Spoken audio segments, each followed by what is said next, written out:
Come in, come in. Hi, nice to see you. Come and have a seat. You can see the sort of circle of books and papers beginning to spread around my chair. That's a good thing, actually. That's a sign of things. And it's particularly good because here, well, this is that's a biography of Tennyson. This is Tennyson's retelling of the Grail, which I just decided to read again. Great as the Idylls of the King are in some ways, the Grail bit is a bit disappointing. And then here, I'm finally getting back to my own Grail material. There's the manuscript book I've been writing. So it's been a long break. All kinds of things intervened. I finished the second part of the Grail quest, which had the adventures of the various knights, particularly the Grail knights, Sir Galahad, Sir Bors, Sir Percival, and in his own way Sir Lancelot.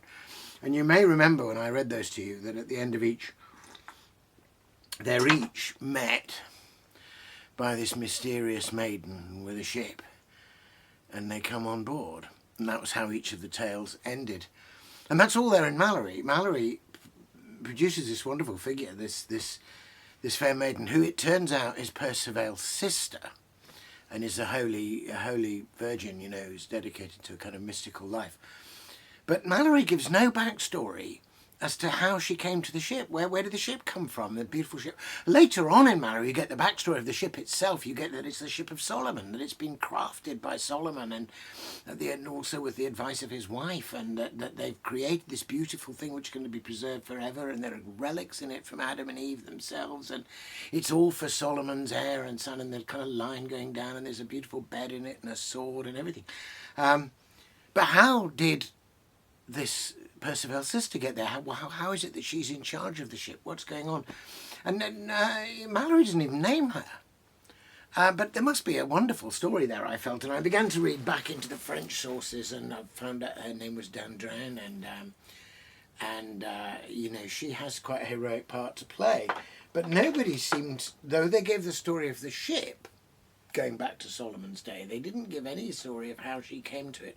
And I felt there's something really missing here, so I thought perhaps this is my little contribution. I can think about it, and I particularly wanted to tell a story, in a sense a quest tale, from her perspective. So though at the end, as it were, of the previous book I left all our knights, just getting on board with her, I felt I had to begin the third book, The Achievement of the Grail, by going back to the origins, back to the childhood of Perceval and Dindrane, and also, of course, the mysterious figure of the Hermitess, who obviously is not only, Malory tells us she was Perceval's aunt, but obviously she's Dindrane's aunt too, and she seemed to be another figure that hadn't really been fully reckoned with. Anyway, so I've made progress on it, and I thought I'd just share it with you. Obviously, these are early drafts, and more will be added to or taken away from or whatever, but I thought we should have a little bit from her perspective as well. So this whole new ballad cycle is called The Quest of Fair Dindrane, and it's in 3 parts. Dreams and Departure is the first part, and that's I'll read you. And then there'll be The Coming of Nacian, and then The Ship of Solomon. So, if you're sitting comfortably, we'll begin. The Quest of Fair Dindrane, Part 1, Dreams and Departure. Beyond the Severn sedgy bank, far off in misty vales, amidst myth-woven meres and fells, there lies the land of Wales. And few know all her fastnesses and secret valleys green, or hear the tales and spells her bards still utter all unseen. Deep in a valley in that land there dwelt a widow fair, who bore a grief too great to tell, yet strove to raise her children well, without her good man there. Her lord had been a knight-at-arms, courageous, strong and kind, but he had ridden to the wars, and left them all behind. But he had ridden to the wars to serve his liege and king, and left his wife and children there, bereft and sorrowing. But he had ridden to the wars out through the mist and rain. With shining shield and lance and helm, he rode out to defend the realm, but ne'er rode home again. The dew fell on his cloven helm and rusted all his shield. The wild birds took his golden hair to seek the nests they builded there, and no man found that night most fair who'd fallen in the field. He left a young son, Perceval, likewise a little maid, bold as her brother, blithe and fair, dauntless and unafraid. The children grew in strength and grace, their mother kept them well.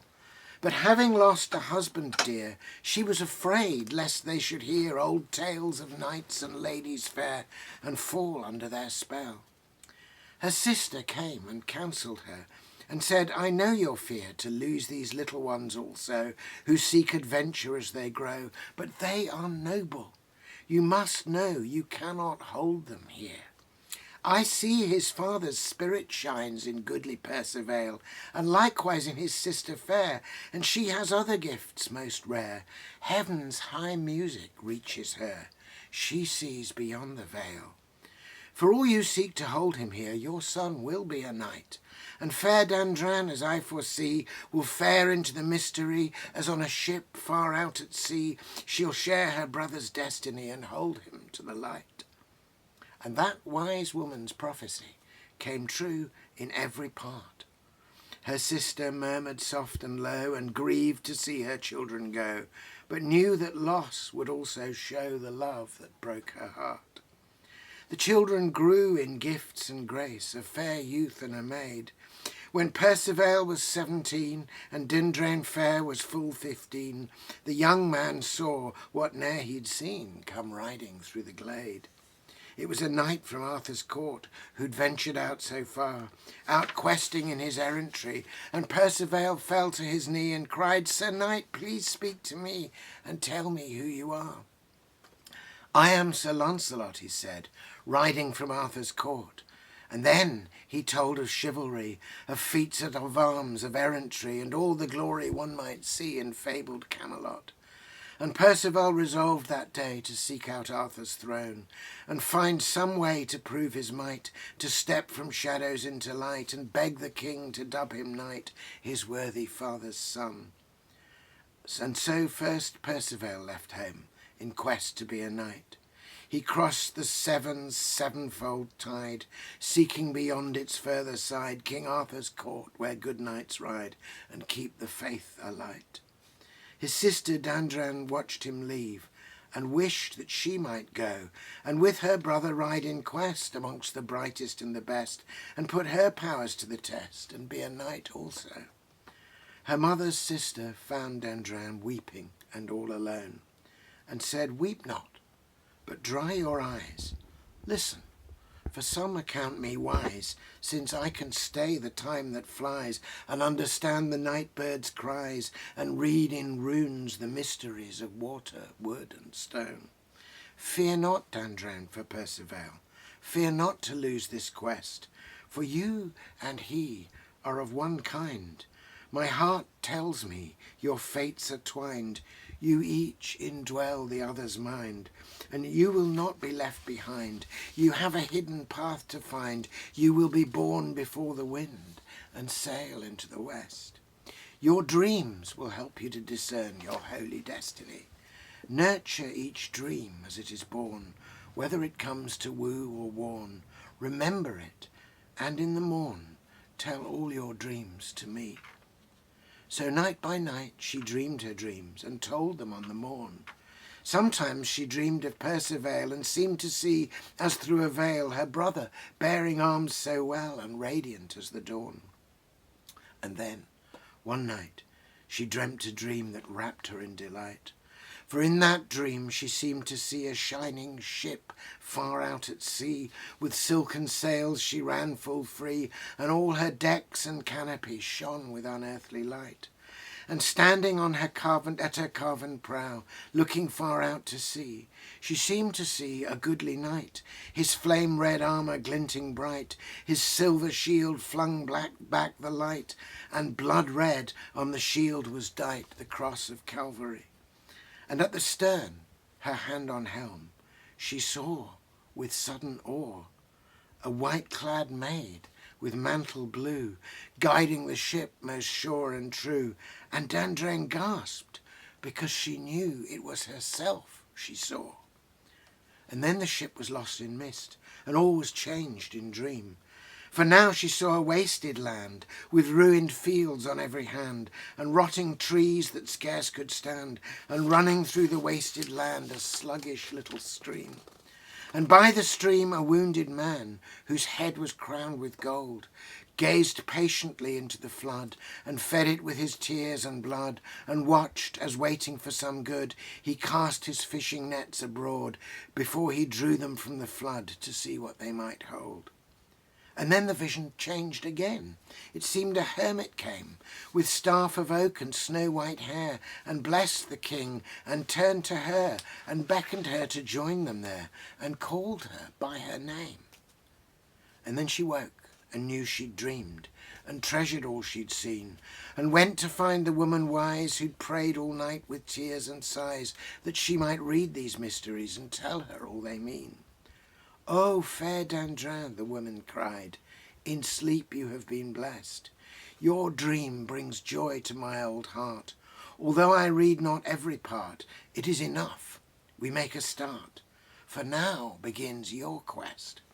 The fair ship and the knights you saw are still beyond my ken. But you have seen the fisher king, deep in the wasteland sorrowing. He waits the Grail knight who'll bring his sorrow to an end. And you have seen good Nasian, a prophet tried and true. He serves the wounded king, whose hall is hidden by a holy veil, for there the ancient hallows dwell, until the one of whom they tell, the good knight, comes to break the spell, and heal the king, and hold the Grail. Now Nasian summons you. It may be you are called to find and bring the knight to him. Perhaps your vision in the night, the swirling seas, the ship of light, your own self and the Red Cross Knight, is a prophetic dream. So we must find your mother now, and beg her leave to go. I have a hermit's cell of stone, deep in the woods to pray alone. If we dwell there, it will be shown what more we need to know.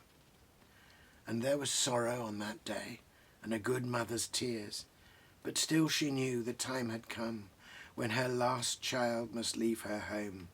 She blessed her daughter in God's name, and gave to God her fears. So there's the end of that part, the dreams and the departure, and Dindrane setting off, and perhaps sometime soon I'll read you the next instalment. Thanks for dropping by.